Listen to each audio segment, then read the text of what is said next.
Tai pirmas testas, kurį galima pasidaryti, kas trukdo išvesti koją arba šitam judesiu. Tai pirmas dalykas, kas gali trukdyti achilo sausgyslę arba blauzdos raumenys, kurie nelankstus, neelastingi.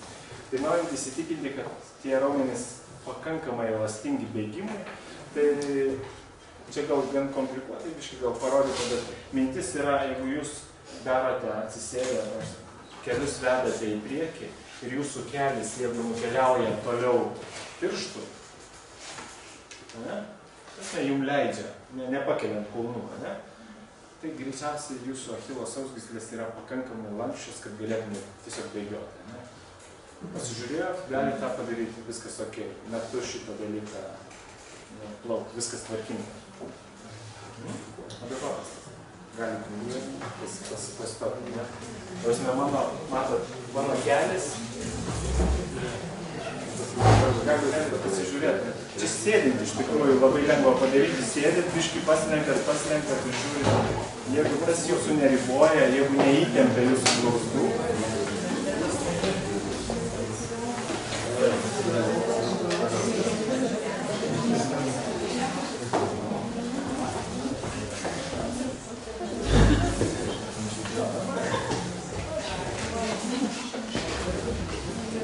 sakant, yra labai nedaug žmonių, kur mačiau, kad iš tikrųjų būtų lankstumas arba elastingumas achilo sausgyslės blogas.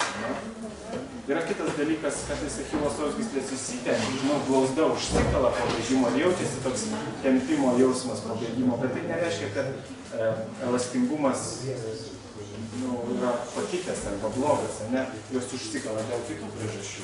Bet pasižiūrėjot, achilo sausgyslė vadinasi pakankamai lanksti, mobili, jūsų čiurna vadinasi greičiausiai bėgimo metu juda pakankamai gerai, bent jau bėgimo užtenka.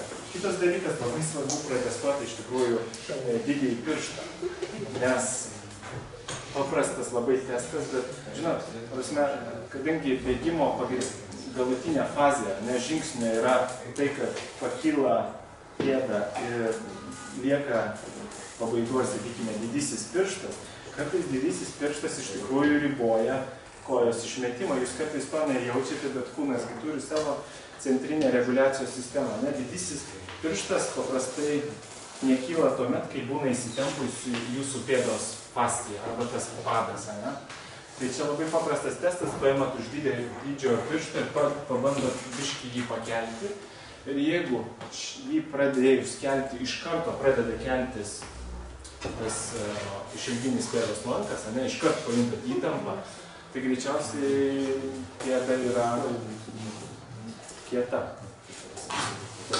Audiniai padė yra kieti. Tai gali riboti, kodėl negalite išmesti iki galo kojos. Supratote, ne šitą testą? Labai paprastas.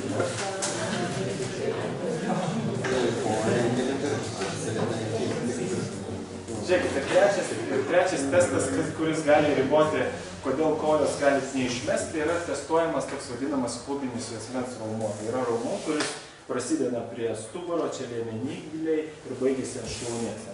Ir jisai dažniausiai ribojantis yra va šitą judesį, va šitą kampą šlaunies ir liemens.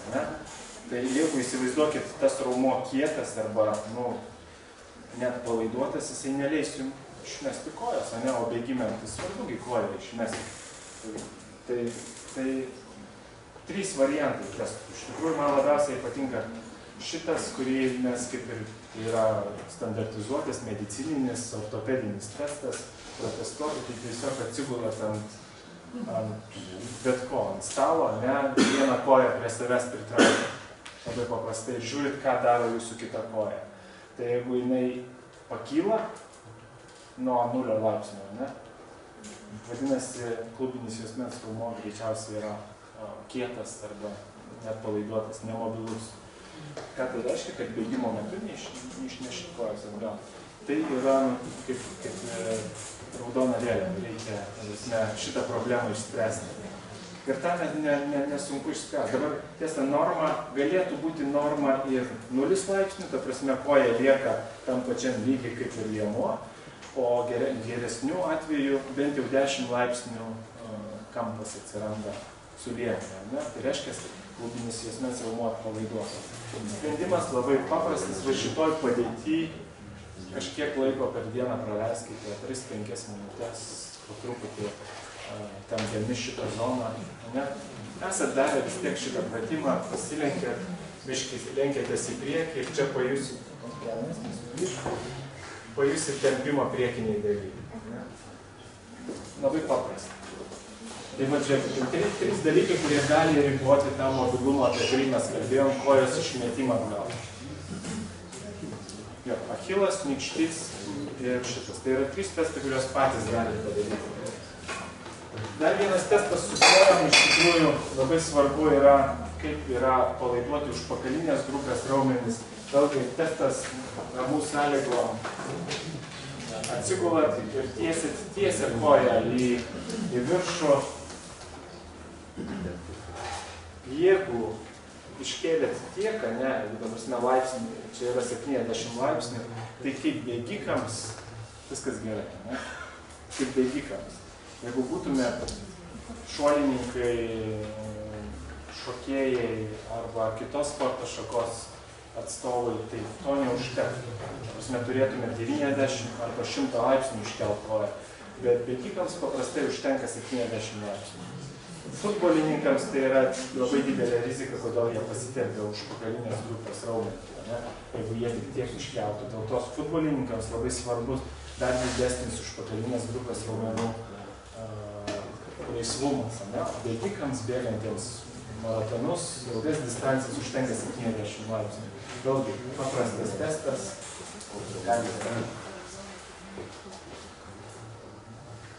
Žiūrėkit, kitas testas, apie kurį kalbėjom, kurį dariau tai bėgikiai, tai yra tas paprastas pritūpimo testas, pasidedat rankas ant liemens, galite čia draugas netgi nufilmuoti arba patys prieš veidrodį. Nors tie prieš veidrodį nelabai gerai. Kodėl? Už tai, kad kai yra vizualinės informacijos iš karto analizė, matot save, tai koreguoja. Iš karto matot, čia negerai, pasikoreguosi. O kai kas nors kitas žiūri, jūs arba nematot priešai savęs, arba filmuojat, tai tada atlieka testą taip, kaip natūraliai atlieka. Dabar kas gali nutikti, kaip aš ir sakiau, gali atsitikti toks dalykas, dubuo, matot, nukrenta dubuo į apačią ir liemuo biški sulinksta. Tai ką tai reiškia? Tai reiškia, šita dalis nepakankamai dirba. Tai yra dubens, liemens stabilumo problema.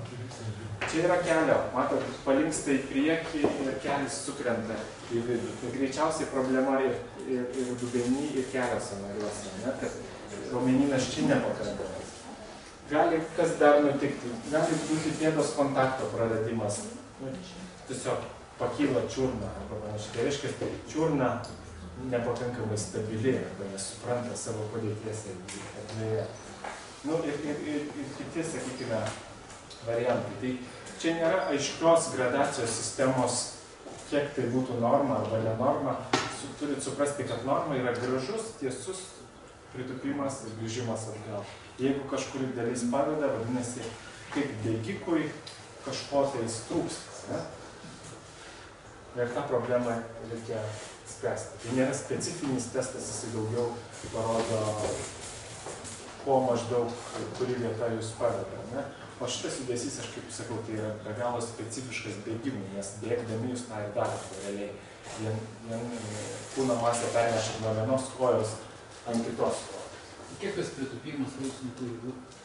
Aš sakau, tai gali būti truputį gilesnis, nes tiesą sakant, jeigu labai giliai leisitės, ten kitaip neišeina, dubuo gali pradėti. Tai aš paprastai sakau, iki pakankamai tokio 60-90 laipsnių, ne? Tai grįžimas. Tai čia labai lengva, iš tikrųjų, pasakyti, jeigu silpna, nors atsiranda va šitas vienoj, pavyzdžiui, dubuo nukrito, aš tada specialiai rodo, ką reiškia nukritęs dubuo. O iš tikrųjų tai turi būti, jeigu nors aš gal nesu pats per geriausias, ne? Aš maratonų nebėgu, tik ultramaratonas.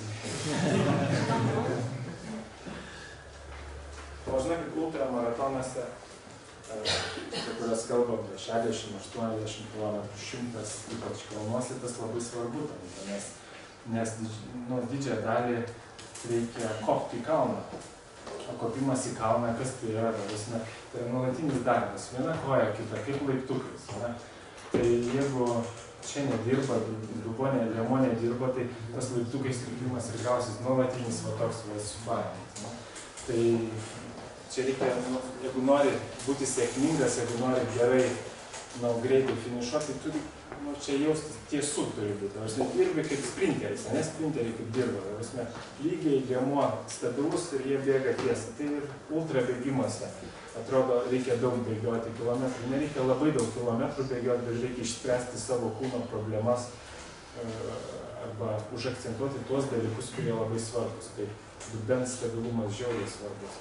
Aš netgi savo formą bėgimo vertinu pagal tą dalyką, kai bėgdamas, tarkim, po 30 km ar 40 treniruotėje, jeigu aš pabaigoju jaučiu įtampą šitoj zonai, ta prasme, kontroliuoju dubenį, jaučiu tokį, kad čia dar galios yra jėgos, tai tada, tai yra mano progreso rezultatas arba kriterijus, kad čia stabilu, ta prasme, aš neišvarginau savo liemens raumenų.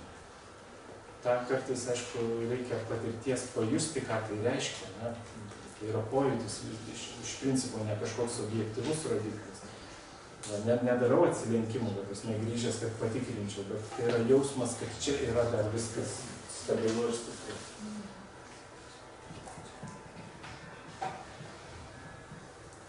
Va, ir viskas iš tikrųjų. Iš to, ką norėjau pasakyti,